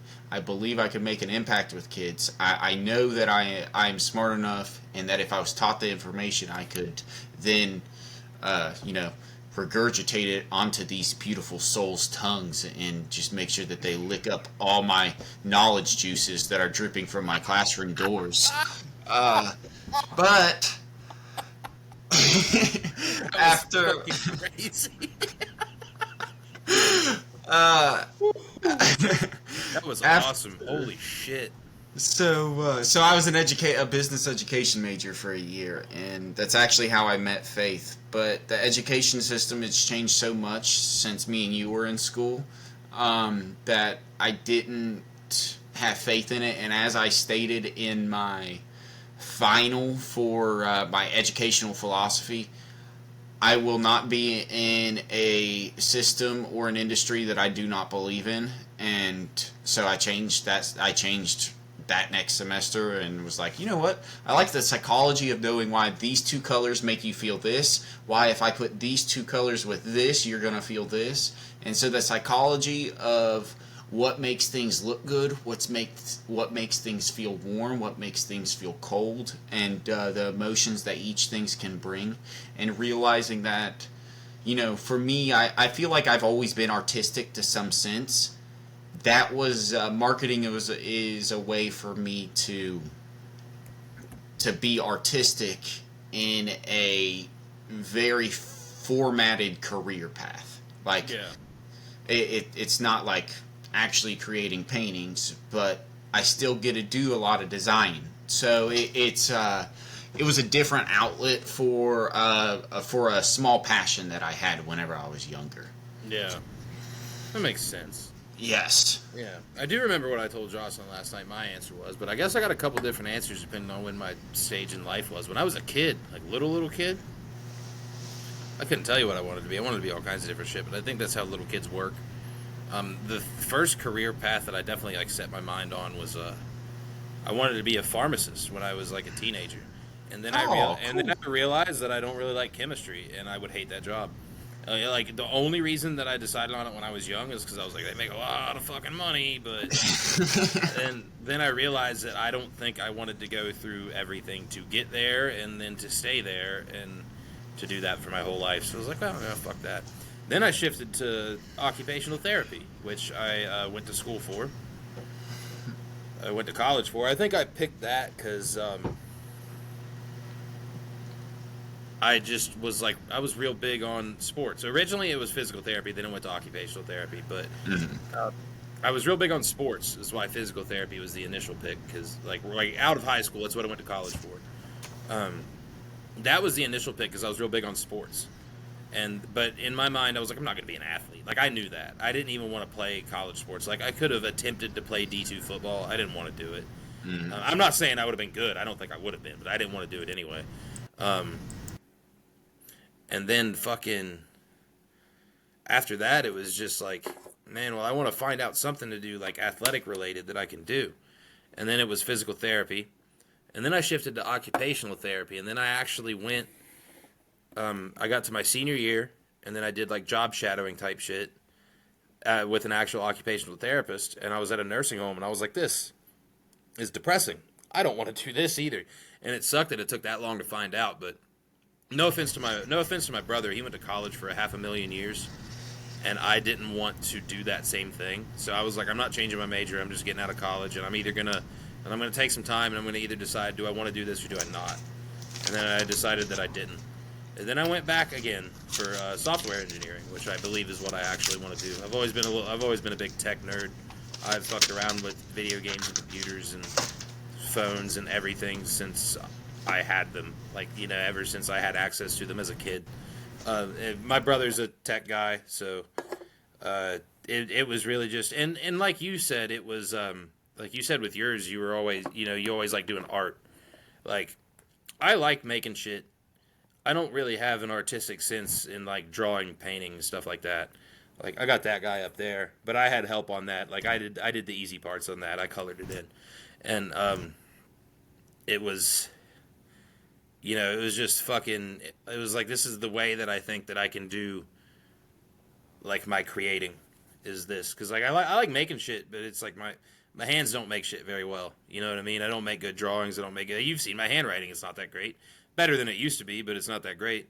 You know, it's just it was my way that I figured that I could like make some shit, which, you know, I'm in the process of making some shit, so I think it's hopefully it'll work out. You know, it will work out. I think it will, because just I enjoy it. You know, it's just kind of tedious and it's definitely frustrating at times, but yeah. So I shifted a few times, but then. Think I found my destination. I haven't arrived at the destination yet, but that's a haul and a tough one to get. But I think I can get there. So. Yeah, no, that's great. That's awesome. Definitely, it will be tough and it'll suck at points, but that's just because all jobs do. But like you said, that's your outlet for your creations and for your expressions, and it's cool for you to be able to realize that, you know what, I do have a passion for something, and within that there are career options for it, and there are options for me within it, and not having to just use your but like for me, I'm talking to my brother a lot about everything because Caleb's making a lot of life decisions right now, and like my dad's a huge inspiration for me and a huge role model, and it's because of all the reasons I'm like him in a lot of ways, and I want to be like him. But there's a lot of reasons why I don't want to be like him, which are why he's my role model. Like working those long hours, having to use only my body to make money instead of my mind and my creative ability, and or of having money make money for me, or using, working to it in a different sense, like seeing everything that he did and turning it into a positive. Like, wow, I appreciate everything you've done for me. Let me take those reins and improve them a little bit. Let me improve the standards. Let me improve the quality, and for you to be able to realize, man, my degree didn't do that, but you found something that did, and it's also something that is very relevant. So it'll be very easy to transfer into it whenever after you get your first opportunity there. Yeah. Yeah, hell yeah. Well, that was my last question. That was all I got down. I don't know if you got any this time around, but that was... I do, but I'm not. There's no need to say any. We can just have some conversation talk or whatnot, because I'll tell you what, those were great. I like this. Yeah, dude. I was happy I thought of those. They came up to me while I was at work, and I was like, I'm gonna write these down on my phone real quick. That's crazy. The one that sticks out to me is capital letters, fuck Yankee fans. I touched on that one earlier, but it's still just staring me in the face right now. That's hilarious. I'll go into something. So, first of all, this is just a side note. I read the thing today. There's somebody that I hung out with a fair amount in association from Caribbean, and it's no disrespect to Caribbean because we never saw this from I never saw this from this guy. I already know who you're talking about. Yeah. That dude killed. He's the guy at life in prison, and I'm very hurt by this. Because I never saw it, and so to just see the impact and the influence that people can have on other people in such a short time period is it's very sad to see. So just that it's very crazy, and I don't know, bro. That's just crazy to me because I spit like whenever I read that I was reading the whole thing, and then I went back and started reading like what happened a couple years ago to actually to get this verdict, and I started doing the math, and I was like, I was never, it was never with that guy. So it just goes to show, like, I don't know, that people in college are not who you are. Yeah. Those years are not defining you in any sense, I suppose. So that's crazy. I just had that on here, and I'm not going to go in, but because you know it, I don't want to go into specifics, but like, I just saw that, dude, and it's just crazy. So anyways. I think Tony's got something to say, dude. I think I just heard Tony. Yeah, he's being a cock. Oh. No, it's Cinnamon. She's being a cunt. Yeah, she's a cunt. It's not Tony. What's up, not Tony? She's just chilling back there. I don't know what she's doing. Probably hungry. So, GameCube is coming to Nintendo Switch. Yeah, Nintendo Switch 2, I did see that, yeah. They already, not just the games, people, they have a GameCube controller that syncs to your Switch, so you can actually play GameCube. That's pretty cool. So I'm excited for that. But the price did drop at $450, and that's rather, like, that's a lot. I can't do that. Yeah. For a Switch, like I liked my Switch when I had it. It's not. It didn't give me anything worth of that much enjoyment. Yeah, it's like so hard. $450. Granted, the first one was not $450. So no. Yeah. Well, I won't be buying one now. I just had to get a new phone there last week, so I had to drop $600 on a new phone. So I will most certainly not be buying a new console anytime soon. But I'm excited about that, and I just think it's cool because I've always said I wanted the GameCube to come back, and it's not back, but in a sense it is. So yeah, it's as close as I feel like we're ever gonna get. So that's probably. Cool. Also, Switch has Donkey Kong. Have you seen the play for that? Mm-mm. Dude, it's an open world concept Donkey Kong. It is awesome. That sounds pretty cool. You can smash the ground and pick up the ground and throw the ground. Dude, it's super cool. I highly recommend. I recommend you watching that there tonight, and everybody go and watch that because if you're a Donkey Kong fan in any sense, it'll have you excited. Like I want the I want the Switch. It's just gonna be. It would be like a Christmas present or something, if nothing else, you know. Right. Okay. Anyways, so that was it for games. Do you have anything game related? Because I'll just go series wise, because that's about it for games. Man, I really don't. I haven't been. I mean, I've been locked into MLB The Show, but nothing newsworthy. Been just hitting baseballs. Yeah, that's Diamond Dynasty, unlocking some cards. It's a good time too. It's a really good time too. Well, without any Switch stuff, we'll go into my next thing. I on one of our earlier podcasts, we talked about the difference between Puma and Sunday Red, which is Tiger Woods' clothing brand. Well, because I like golf, I get the ads for Sunday Red on my phone.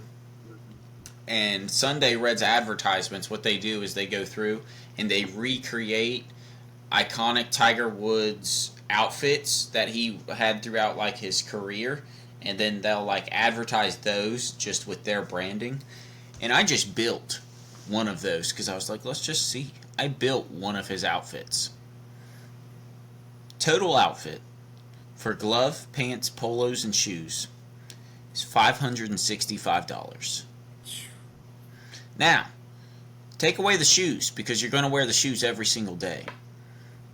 You're still spending $315. Now take away the glove because you wear the glove half a season or more. Professionals don't, but still. And you're still paying $280 for a shirt and pants. And that is the average. Their average for shirts are $110. Their pants go for $160. Their shoes are $250, and a glove is $45 to $50. I wanted a ball mark so bad because their ball marks really are so clean, but they're $65 a piece for a ball mark. That's fucking crazy. Why? I don't hit the fucking green enough. No. I wouldn't use it. I wouldn't get to use it. No, that's fucking insane. So I love it. Like the brand. Tiger, you're not making golf. He's not making clothes for professional golfers. They're not wearing his clothes. He's making his clothes for everyday golfers. So he needs to have the prices for everyday golfers. It makes no sense. Everyday golfers are his fans. The ones that are, on the tour, guess what? They're signed to all these other brands. So they're wearing the brands they're signed to. They're not wearing your brand on tour. But I know that there are a whole lot of people that are engineers. Engineers and accountants specifically that are definitely just going out there buying Tiger Woods gear thinking like, you know what, I got the gear on it. I'm sure I'll swing it today. Why not? And it's disrespectful. Breaking the rangefinder out and everything for that. Oh my god. Yeah, for people who don't know, if you got a rangefinder. Well, you're probably pretty good, honestly. You probably a pro actually. I think those are the rules. I think it's like not every person that has a rangefinder is a pro, but every person that is a pro has a rangefinder. Either that or it's backwards. You'd rather have a rangefinder and not need it than need one and not have it, I guess. That's absolutely true. But I do need to give some.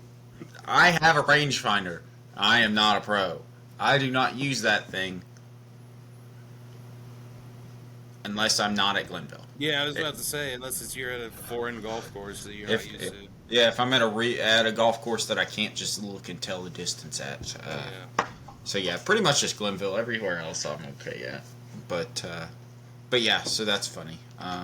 So that's just ridiculous. Tiger Woods, change your stuff. Yeah, that's bananas, dude. That's I just fucking way too much for an outfit for for an anything. outfit just to play around, and then you're going to spend $100 on the round itself. You're dropping nearly $700 pre beer and food just to play a round of golf. Right. It makes no sense.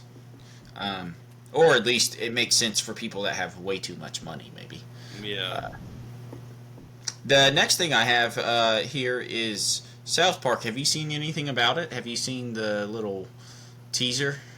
I didn't watch it. I saw that it was out, but I didn't actually watch it. Yeah. I didn't watch it either. I just took a note of what was in the thing, and it has me excited. There's supposed to be Diddy. It's going to talk about plane crashes. There's going to be a USA versus Canada war, and Again? Nice. yes, and then there's a part probably with Integrity Farms where ketamine gets mixed in. Whoa.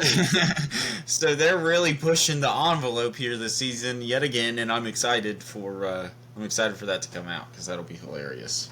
Do you remember the season that they came out with where their promo, like their tagline for the season was "Cancel South Park"?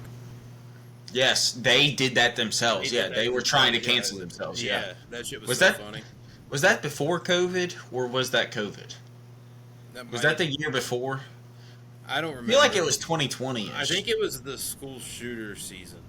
Oh, that would make more sense. I think that's what it was. I think that was when the. No, it was. It Was it? was because I don't know that for a fact, but I'm almost certain solely because they really pushed shooting in schools that season. Like, oh my gosh, dude, they pushed that so freaking hard. They had the PTA talk, dude. Oh my gosh, And it was and like nobody gave a fuck. Nobody cares. Nobody cares. There was the scene where Stan's mom was trying to explain the school shooting. She's like, "Stan, you want to tell your dad what happened at school today?" And he's like, "Oh yeah, I failed a math test."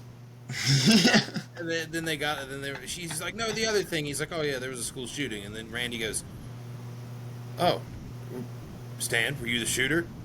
"No." "Did you get shot?" "No." "All right. Let's just hear about you failing a math test." That dude, good memory. That is word for word how it went. I think that is good memory on you. That is very good. Yeah, I thought that when I first watched it, I was like, "That's crazy." Oh, that's a good memory. Oh my gosh.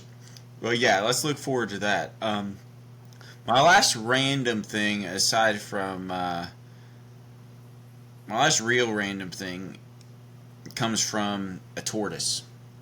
Really? So there's a tortoise that is, at least at the time that I read what I read, he was 193. He's 193 years old right now. Still Nice. kicking. Yeah. Whoa. But what that started making me think of, this guy was in his mid-30s when the Civil War broke out. That's nuts. That's an old ass animal, dude. Yeah, he's been around for it all. The Civil War, both the World Wars. He has to be a decorated veteran of the Turtle Army. He has to be. The Shell Shockers are 100% were led by him back in the 1940s. I know he was being parachuted out right on top of the bays, and he was just going in there and taking them out, man. Oh, you think he was in the war? I think he was in the war. I think he was a leader in it. There's no way. So? You can't. You don't live to be 193 if you're not a leader. God chose you for something. Dude, that motherfucker's almost as old as the country. Oh my gosh, dude. Well, see, and that's what made, like, I was thinking about him, and I was like, man, the Civil War. But then I started thinking about, like, you know what's even crazier? We're at the age that we're at, and the Civil War was only 160 years ago. Yeah. Like, that's not that long. Like, that's my grandparent. Like, that's my grandparents' parent. Mm-hmm. Yeah. It's really It's awkward not that for long me. ago at all. It's fucking real weird. It's crazy how like short time shit changes. Because if you didn't know anything about history and you were to tell somebody the whole story about that, they'd be like, "Oh, what is that? Like 400 or 500 years ago?" No, sir. It was relatively recent. That's the thing. I know the time frame. And I knew that, but just seeing, for some reason, that fucking turtle. Thinking of it that way is fucking nuts. Yeah, especially thinking of it as one tortoise ago. That happened just one tortoise ago. And not even one tortoise ago, because one, he's still alive, but two, he was in his mid-30s. Like, he was a grown man. Yeah. This dude... 3/4 of a tortoise ago. Oh my gosh. But yeah, so I just thought that, I was like, I need to write that down, because that's very weird. But that's how I'm going to start measuring time. In tortoises. In tortoises, yeah. In specific, does this tortoise have a name?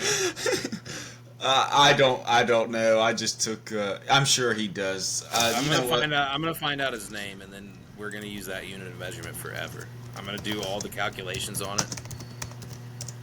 I'm just gonna have a big tortoise chart. I'll put it up in the background here. I'll put a big tortoise chart in the background. Johnathan. So this is about fucking 75% of a Johnathan ago. The country was split in two. We were fighting each other. You know what? We need a Johnathan sticker. I'm gonna have to work on a Johnathan sticker. Yeah, hopefully they don't fucking. Stick. We'll send him one. We'll send Johnathan one. Yeah, if he sues me, then I'm pretty impressed. Yeah. I'm meeting you in court, bro. I need to get that. I need to see this. Oh, but that's funny. He might have a good lawyer though. He might have got one fucking 50, 60 years ago. Now he's got his like grandson or something. Like he's just got generational fucking defense. He's been around, dude. He has been, dude. He knows more than most. He's been around for. He's actually, believe it or not, he's been around for one full Johnathan, which is a time that is still to be determined. Because I guess he's still the Johnathan has not expired yet. He is the unit of measurement. Johnathan is going to fluctuate until this guy kicks the bucket. Technically, right now, Johnathan is eternity. Yeah, Johnathan is eternal. Ending, yeah. So good for you, Johnathan. You are turtle of the week for sure. Yeah, you old bastard. Oh my gosh. Thanks for getting us through all these wars. I appreciate all the sacrifices you and your turtle army probably had to make.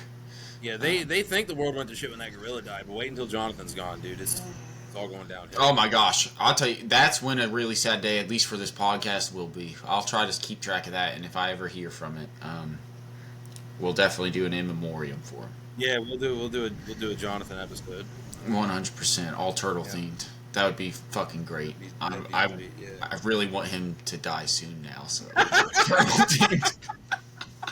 I want a turtle episode. I'm gonna show up with Ninja Turtle, just fully dressed on. I'm gonna be ready. Yeah. Raphael for sure. I love pizza too. Me too. I hear you. Okay, well that's funny. And random. That awesome. Oh my gosh. You want to know something that's really funny and random that I learned through social media?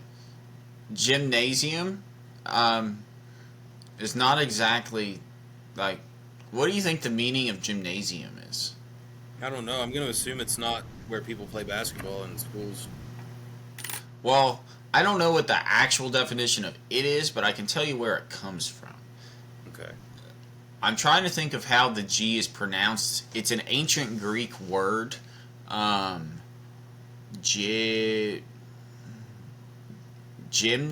or gymni. Maybe I have it in my notes here. I don't. Oh, I do. I'm surprised. I learned that today. Gymnos. So it's called gymnos or yeah. Or we're just gonna go with gymnos. Maybe. Guiamos. Probably Guiamos. That might be it. Guiamos, because it's Greek. So, Gymnos. So, it comes from, or it means to be in the nude. And that's where gymnasium comes from. Because a gymnasium is a building where men would exercise in the nude. Only men, no women allowed. Only men. Wow, that's pretty gay. So, theoretically and technically, we all need to strip down naked when we're in the gymnasium because it's meant to be, you're meant to be in the nude when you're inside that. That is a building meant for the nude. Hopefully that would hold up in court. It definitely won't if you're at an elementary school. So, keep them. Nobody do that. Unless you're in Greece. If you're in Greece, you're probably allowed because You could go like I don't know your all's rules. Yeah. yeah. If you're in ancient Greece, you can definitely do it because that's why they named it that. So. Yeah, if you're in ancient Greece watching this now, you better watch out for what's coming. Yeah, if some time traveler dumped off a computer to you and you stumbled across this, I'm sorry. Right now, this is exactly what was meant to happen. Right now, go to Google and search when did the fall of Greece happen and try to prepare or move because it's coming soon. And then you should also take a trip back to 2001 around late summer and just to warn us about COVID. 100%. 100%. That would do a whole lot of no good, but it'd be funny to call you a freak until COVID started, and then we'd be like, "Hey, you remember that guy that said he was?" You remember that guy that didn't warn us about what he should have warned us about? Did he warn us about this? That's exactly how it would go. We're gonna call. He'd be called out for the opposite. That's. I know I would. I'd be like, how the fuck did that guy know that? And he didn't know what was happening next week. That's funny. Shoot. You know what? Well, I think it's damn near closing time, but before I do that, I'm going to sprinkle in my review. Oh, yeah. And this is going to be a little different. I've never reviewed something of this nature before. I don't own it. It's PNC Park. I'm reviewing the park. The park itself. Regardless of what shit I may ever talk about the Pirates have one of the fucking coolest stadiums in baseball. And I'll stand by that.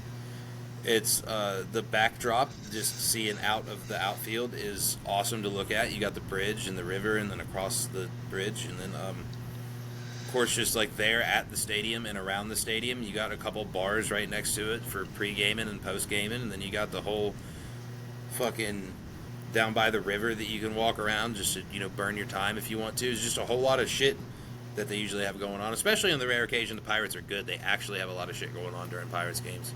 Mm-hmm. But yeah, PNC Park is sweet, and like I haven't been to a ton of major league stadiums, but I've been to more than one. Like it's not the only one I've been to. I think I've only been to 3, but still, like it blows the other 2 out of the water. I went to Progressive Field in Cleveland. I went to Nationals Park. I don't know if it's still called that, but it was at the time. Nationals Park in D.C. That one sucked. It was bad. Progressive Field wasn't bad. Nationals Park sucked. But PNC Park is just the shit, man. That's all I got to say about it. No matter what I ever do or don't feel about the Pirates, that stadium is very nice. It's one of the best. I mean, and you could see like people that have voted on it and shit. Like PNC Park, it'll vary from poll to poll, but it's always like top 5 baseball stadiums, depending on who is doing the poll. You know what I mean? Yeah. Like it's a badass place to watch baseball at. It's a good experience. Cheap to get into for now too. Get there before they get good, which they'll probably never do unless Bob Nutting sells the team. So. I really like that. I like that review. I agree with you. So you heard it there, people. You better pray for PNC Park and prepare for Toyotathon because it's coming. That's true. It's happening. Yeah, sometime or another. I don't know when it happens, but it is happening. Yep, it's a seasonal thing, and I've heard the Toyota's kind of rumbling up there in the morning, so I think that they're going to be howling over the mountaintops anytime. I think you might be right. Yeah, you just got to watch out for them. Their headlights come. Usually fog in the morning. Headlights come. That's awesome. I've never had a set of headlights that did that. That's a cool new feature they're putting in those, man. Oh yeah, oh no, I meant no. I don't want to cut it out, so I'm no point to say it. Oh shit! Oh my gosh, that's so good. I think that was a good one, dude. I think it's a good place to wrap up. Go to PNC Park if you want to keep giving Bob Nutting your money. Yep. If he sells the team, then definitely go to PNC Park. It'll be a blast. But I don't condone giving that guy your money. It might be worth. It'll probably be more expensive once he sells the team, though, guys. That is true. Yeah, go while it's cheap, I guess. And then go while it's more expensive and see what's better. No, go while it's cheap and bitch about the team while you're there. Maybe that'll work. Just that's the only thing to do. Go while it's cheap and just boo the shit out of them whenever they do bad, and then maybe he'll like open up his ears one of these days, and he'll be like, "Wow, maybe I'll pay." I like it. Yeah. So PNC Park, don't go and watch Minecraft if you don't have a kid. Yeah, dude. Always make sure you. I got a couple things. Just always make sure you stay in the store, and unless you're out of the store, always do your store responsibly. If you're drinking, make sure you have responsible while you're drinking. Go Cavs. That's it. That's it for number 15. You got to put the little picture up of Mr. Krabs ringing the bell. Okay, he's out of here right now. Day 15. Oh yeah, dude. But that's awesome. It. We'll see you next week for another one. Yes, sir. Adios.